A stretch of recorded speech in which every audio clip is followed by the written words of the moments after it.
సంక్రాంతి వచ్చేసింది.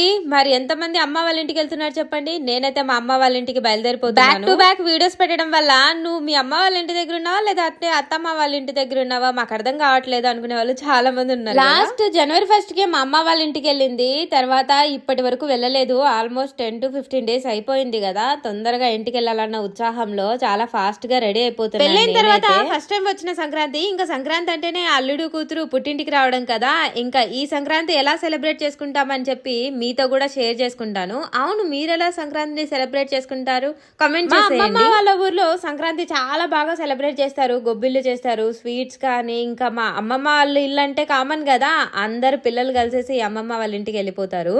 సో ఈ సంక్రాంతికి యాక్చువల్ గా ప్లానింగ్ మా అమ్మమ్మ వాళ్ళ ఊరికి వెళ్ళాలని, లేదంటే మా అత్తమ్మ వాళ్ళ అమ్మ వాళ్ళ ఊరికి వెళ్ళాలని చెప్పేసి అనుకున్నాం అనమాట, పెద్దత్తమ్మ వాళ్ళ ఇంటికి. కానీ అమ్మ వాళ్ళ ఇంటికి రావడం అనేది సాంప్రదాయంతో పాటు అమ్మ చేతి వంట మిస్ అవుతే ఎలా చెప్పండి. ఇన్ని డేస్ గ్యాప్ వచ్చిన తర్వాత అమ్మ చేతి ఫుడ్ తినుకోకుంటే ఇంకా వేస్ట్ అని చెప్తాను. ఇంటికి రాగానే ఫస్ట్ ఫ్రెష్ అప్ అయిపోయాను.